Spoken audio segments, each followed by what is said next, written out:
The Bucks Herald newspaper, 11th of February 1971.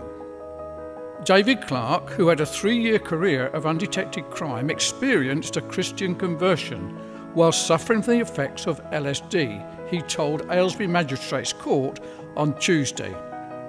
After wrestling with his conscience for over a year, he confessed to 24 crimes and gave information leading to the recovery of over £1,000 worth of stolen property. In court, he pleaded guilty to several charges, including stealing a £300 colour TV set from an old people's home, a £20 spray gun, a hydraulic jack, and many other things. He asked for 21 other charges to be taken into consideration, including stealing a builder's shed, 2 cars, an electric arc welder, 2 other TV sets, 2 compressors, and a road trailer. Clark, 21, of Finmere Crescent, said he had a reputation in the town of being a man who was enjoying himself. "I used to sell drugs to young people and indulge in permissive sex," he declared. "Religion to me was rubbish and for sissy people who couldn't stand on their own 2 feet.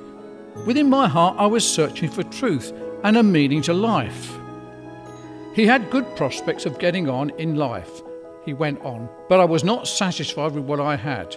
I was greedy, selfish and boastful."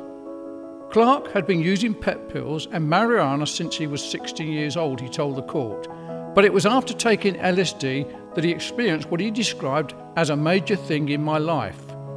He described the torment he suffered as a result of taking the drug.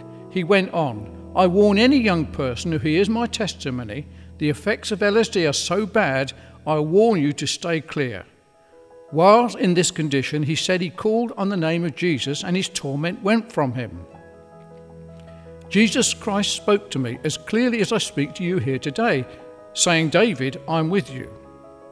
Mr. Murray of Manor Crescent, Wendover, said he was habitually sceptical of sudden conversions and preferred to put them to the test of time. The time which had elapsed since Clark's profession of faith had convinced him that this young man would now be salt and light to society. He is in truth a new man and had experienced what Christ called a second birth.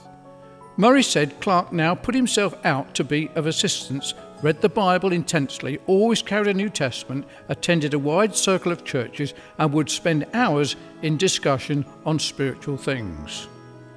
Clark's difficulty during the months spent deciding how to make amends for his past had been the problem of accusing himself without informing on others. Passing sentence, the chairman of the magistrates, Colonel L. Tetley, told Clark, "You have pleaded guilty to 3 offences and asked us to take into consideration 22 others and accept a record over such a short period of time, which is quite the worst we've ever seen. We have considered what we ought to do and have come to the conclusion your evident desire to become a martyr is one thing we are not going to gratify." He gave Clark a conditional discharge for 3 years, pointing out that the sincerity of his conversion could be shown by his behaviour during that period. The whole story is now told in David Clark's new book, Converted on LSD Trip, available from Amazon.co UK and Amazon.com.